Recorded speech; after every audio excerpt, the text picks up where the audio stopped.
Day 191 of doing a LeetCode problem every day until I get a job. All right, y'all, we're back again. Another day, another LeetCode problem, but y'all already knew that. And this time we're at day 190 and we're still going strong, y'all. Why?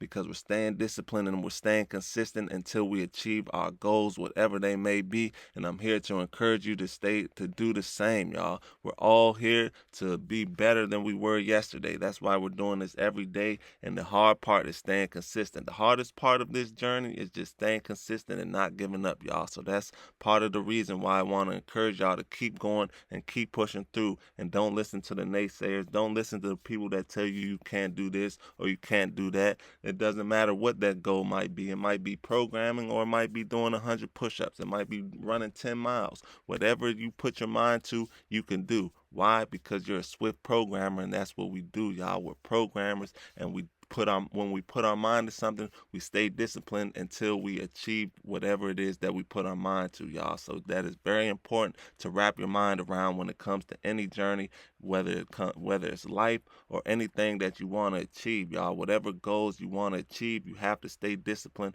and keep going. That's what separates the great from the not great, is the ones who kept going, the ones who put in the work every day, the one who spent hours in the gym or hours on the computer. Those are the guys who are going to really get the experience and knowledge that they needed to exceed the rest of the competition, y'all. So that's why I hope y'all are staying consistent and staying disciplined and just keeping up with this channel every day, y'all. Because if you could keep up with this channel every day and stay disciplined, you could do whatever you want to do, y'all, if you apply that same discipline to whatever it is that you want to do. So the key word of this channel, or one of the key words of this channel, or two of the key words of this channel, are discipline and consistency, y'all. I'm going to keep trying to drill that into your head until you understand the importance and the value of discipline and consistency, y'all, because it's really a game changer. It's a life changer once you really understand the importance of it.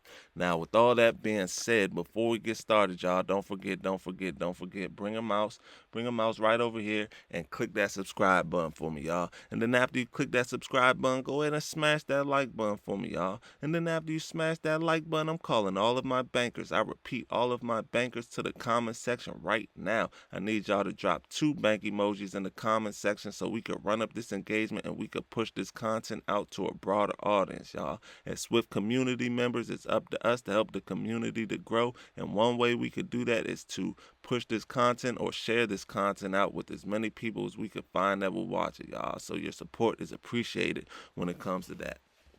Now, with all that being said, y'all, let's get started. And today we have question number 274, H index. The difficulty level is medium, but don't worry, we're going to keep the solution as simple and easy to understand, because we're all here trying to learn something, and we're all here on different parts of our LeetCode journey. And if you don't understand the solution at the end of this video, then you probably didn't learn anything, and that is not what we want, y'all. So let's get into it. The first part of understanding the solution is we have to understand the question. So let's see what the question says. It says, given an array of integer citations where citations I is the number of citations a researcher received for their ith paper, return the researcher's H index. According to the definition of H index on Wikipedia, the H index is defined as the maximum value of H such that the given researcher has published at least H papers that have each been cited at least H times. So let's look at the example to break that down, because I know these definitions and questions can be a little tricky, right? So the example 1, it says input citations equals an array of integers 3, 0, 6, 1, and 5. The output is 3. The explanation says the array of integers 3, 0, 6, 1, and 5 mean the researcher has 5 papers in total, and each of them have received 3, 0, 6, 1, and 5 citations respectively. Since the researcher has 3 papers with at least 3 citations and the remaining 2 with no more than 3 citations each, their H index is 3. So even then, that could be a little tricky. So let's break it down, y'all. That's what I'm here for, to help y'all break these things down when they get tricky. So let's see, right? I think a key word here is the maximum value of H, such that the given researcher has published at least H papers that have each been cited at least H times, right? Because there are smaller h's that will fit these same criteria, but we want the maximum value. In this case, the maximum value is 3, right? But let's start from 1. Let's go through it starting from 1. Is there at least let me see. Is there at least one paper that has been cited at least one time? Yes, it is. It could be either one of this. This could be one paper that was cited at least one time. This could be one paper that's cited at least one time. This could be one paper that was cited at least one time, and this could be cited. This is one paper that could be cited at least one time. However, we want the maximum value that fit that criteria. So let's keep going. And then let's say 2. Has the researcher published at least two papers that have been cited at least 2 times? Well, yes, it is, because there's one paper right here that's been cited at least 2 times, and there's one paper right here that's been cited at least 2 times, and there's another paper right here that's been cited at least 2 times. So that would be there's actually 3 papers that have been cited at least 2 times, but we just need the maximum value of H, right? So in this case, it would have been 2. We only would have need 2, but we got some extras, right? So let's keep going. Let's see if 3 fits that criteria. Did the researcher publish at least 3 papers? There's 5, so we know he published at least 3 that have been cited at least 3 times, right? So this one has been cited 3 times, this one has been cited 3 times, and this one has been cited 3 times. So it fits the criteria. There are at least 3 papers. The researcher has published at least 3 papers that have been cited at least 3 times, right? So it's 1, 2, and 3. So the question comes now. Let's try 4, right? See if 4 fits the criteria, right? So has the researcher published at least 4 papers that have been cited at least 4 times? No, he has not, right? Because there's one paper right here, there's one paper right here, there's one paper right here. There's only 3 papers. No, excuse me. There's one paper right here, and there's one paper right here. There's only 2 papers that have been cited at least 4 times. That doesn't fit the criteria. We need at least it has to be a constant. H has to be a constant. So there has to be at least 4 papers that have been cited 4 times. But in this case, there's only 3 papers that's been cited 4 times. So that's why the maximum value is H, because once we get to 4, it's not going to fit the criteria anymore, because there are not 4 papers that have been cited 4 times. But there are 3 papers that have been cited at least 3 times, right? So those 3 right there, and that's why the output is 3. So let's look at example 2. It's a little smaller integer array with smaller numbers, so it should be easier. Let's get through it, right? So in example 2, the input citations equals 1, 3, and 1. An array of integers, input citations equals an array of integers 1, 3, and 1. The output is 1 because let's go through it, right? Is there at least one paper that's been cited at least one time, right? Yeah, there's one paper right here that's been cited at least one time. And there's another paper right here that's been cited at least one time.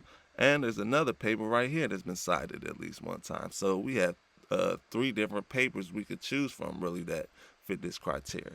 Now let's see 2, because remember, we want the maximum values. Right now the output is 1, so we know 2 doesn't work. But let's go through why 2 doesn't work. So are there at least 2 papers in this array that have been cited at least 2 times? No, there are not. There's only one paper in this array that's been cited at least 2 times, and that's right here. So in that case, the H would not be a constant, right? Because it's one paper that's been cited 2 times. We need 2 papers that's been cited 2 times, at least 2 papers that's been cited at least 2 times. And that's why 2 is too big and it doesn't work. And you'll notice the higher you get, the harder it is to achieve, right? But in this example, that's why the output is 1, because that's the maximum value H that we could achieve, right? There's at least one paper that has been cited at least one time, and that's as high as we can go. 2 won't work. So now that we understand the question, let's get into the fun part, the actual code. It's not that difficult at all, y'all. So I hope you're excited about it. Let's get into it. The first thing we're going to do is we are going to declare a constant, and we are going to call that constant. We're going to, oh, excuse me, y'all. We are going to say let sorted citations equal citations dot sorted, open up the brackets, $0, boom. So with this $0 is going to represent each element in the array. So we're going to sort them $0 greater than $1, and this $1 is going to represent each of all the other elements in the array. It's sort of like if we had a for loop where a for I and a for j. That's kind of like how this works. It's just this represents every element in the array, and this represents every element in the array that is not this. If that makes any sense, y'all. Hope it does. So then we're going to come down here. We're going to declare a variable called I, set that equal to 0. Then we're going to come down here, declare another variable called h index, set that equal to 0. Then we're going to open up, we're going to start a while loop. We're going to say while I is less than sorted citations. Is that citation? Excuse my spelling, y'all. Dot count. Boom. We're going to open up the brackets. We're going to say if sorted citations I is greater than I, what we are going to do, we're going to say h index equals I plus 1. Then we're just going to come down here. We're going to increment I. We're going to say I plus equals 1. Then we're going to come down here. We're going to say return h index. That should be all she wrote, y'all. Let's run it. Make sure it runs how it's supposed to run. Because you know how this stuff could get. You never know. You got to always run it first, test it first, always test it first. Now let's submit it.